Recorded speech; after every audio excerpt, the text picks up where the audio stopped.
This afternoon I want to talk about art and activism with the subtitle of the artistic fight against indigenous invisibility. This piece is called Honor.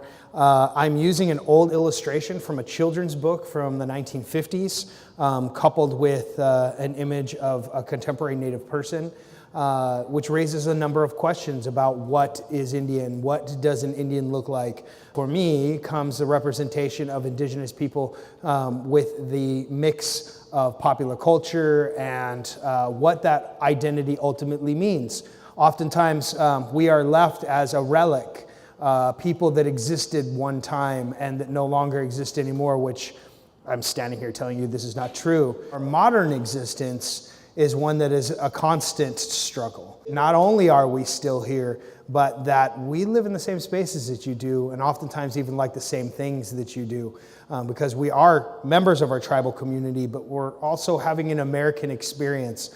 And in that American experience, I can uphold my tribal traditions and ceremony. I can also like Kendrick Lamar. One of the pieces at the forefront of the mascot debate was this, which when I first made this is an incredibly difficult piece. It's incredibly difficult because there is a use of racial slurs and stereotypes that are being used to make a point, which I'm not generally a fan of. It says American genocide reconciled through football. I'm essentially making fun of the idea that mascots honor Native Americans.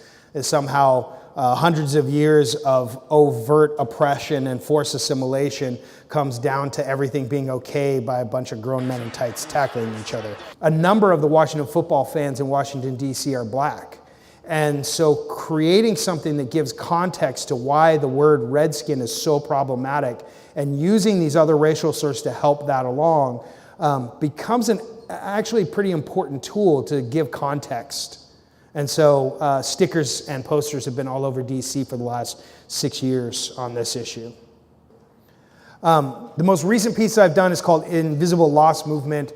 This piece is almost entirely based on metaphor, but it's also based on space. It's based on existing in spaces that are not as obvious. Using traditional regalia that's used in powwows and other places, and stripped all the color out of them. Everything's black. The beadwork's black, the leather work's black, the ribbon work's black, and we dance. This is my daughter, Sage, my oldest daughter, in a jingle dress, and I'm in a men's northern traditional. Some traditional ceremony, it's about being informed by the spaces that I have occupied throughout my life, and it's not about whether or not I'm dancing right or if I'm dressed correctly, but instead it's about the aesthetic value of this as a viable piece of art.